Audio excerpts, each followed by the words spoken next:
boy. I don't even have a splash pan at home. I just go with it without it. So I just try to get it even. About an inch or 3/4 of an inch thick. I could maybe add a little more. And then you decide where you're going to put the dipper. And you pull it. Whoops. Oh, don't do that. You pull it out from there. How thick are you leaving the bottom? About 1/4 to I don't know, 3/8 maybe. How do you trim this? With the grip and grip. Let it get really dry. You don't put a foot on that though, right? No, It's just no, a flat this bottom. is a flat bottom.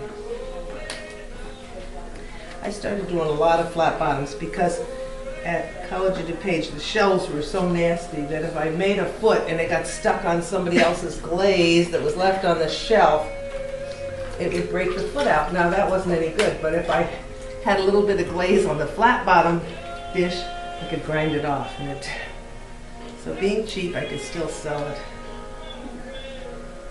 It's really... Okay, so you're trying to get that flat. That's what I would say. Do you ever use a I do. tool? Tool. I can't think of the word. I do use tools. A rib. A rib, One. I do, yeah. My favorite My rib. brain just went.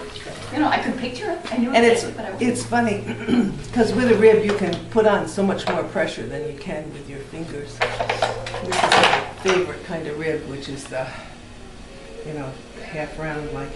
Is that that's not a wood one, that's a flexible Yeah, it's one. wooden. Is it wood? Okay. And I you, can tell. if you're as old as I am, you'll notice that the old tools are much better wood than the newer ones.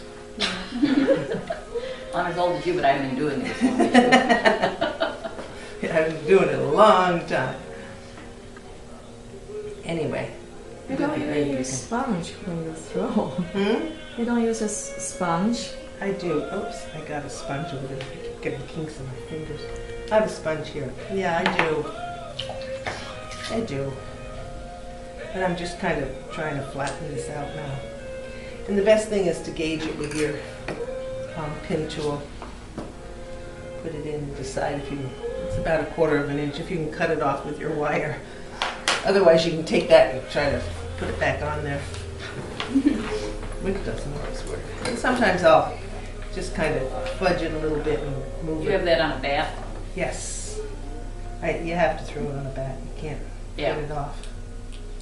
And then you can go in and open up the middle the same way.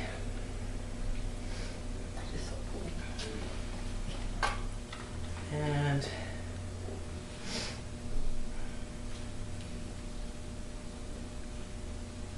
that's going to be the dippy part of it. And this, you just pull out a little bit more. And that's basically what you do. And then the rest of it's just refining it. You want to be sure that your dipper is big enough to hold enough dip.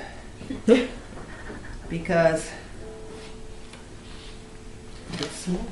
Now, does it create a problem if the dipper is taller than the sides, you know, when you're trimming it? No, it's really better. Okay. Because it just sits on that? yeah, when I put it on the grip and grip, I grip it onto this. Oh, you do? Because it's not wide enough to grip onto this. I grip it onto that.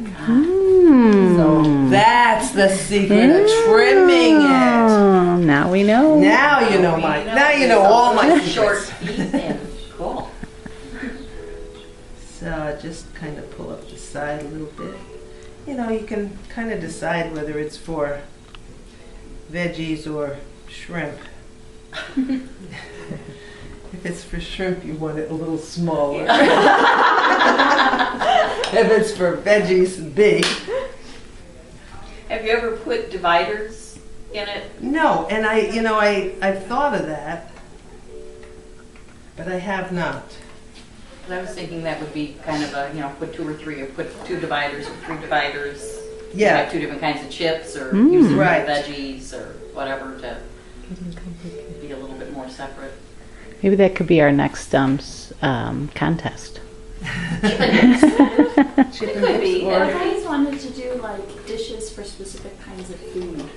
Yeah. I always think that's interesting. Well, Yeah. that could be the contest too. Just That's what like olive dish. Will you say that into the camera? And on this, you really have to be careful right here because of, Actually, your name. Stick it in be sure that you leave enough clay right at the joint there. at the joint. Yeah, where the two of them come together. You don't want to pinch it too much.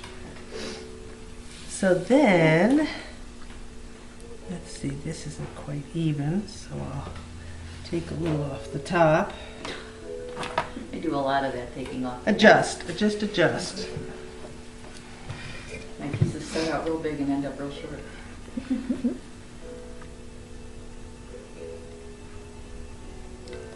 Whoops, and you can see it's not quite round, but you know what? Nobody's going to put it back on the wheel to see that it's not absolutely round, and that's the only way you can tell. I mean, if it's really off, it's off, but for a big plate that you don't know to see. Right. And then you're going to have chips hanging out of it And you anyway. have all that food in there, right?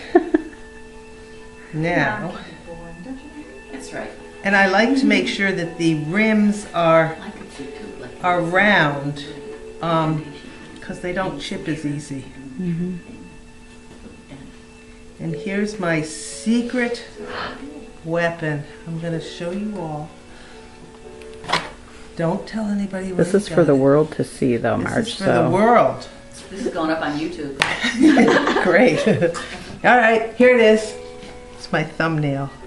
And I put it right there. Oh, that's a problem. I don't. Shush up. Oh my And gosh, it's beautiful. it just leaves a little lip so the glaze just catches on it. Oh. And I put it inside here too. I guess I'm gonna have to let my fingernails grow out. Well, you could use a tool, I guess, if you have to. But the fingernail is what really... It's always there. It's always there. Just always there. Left hand, right there. Here, just is actually your name. That's basically this chip and dip. So, and at what point? Oh, I'm sorry. What time? What point do you wire it? Now? No, I wait until it starts to set up a little bit. Before you wire it. Yeah, because it will kind of deform it sometimes if you wire it too quick. And I will oftentimes just leave it overnight. What is that right there? I'll leave it overnight uncovered and then come back and...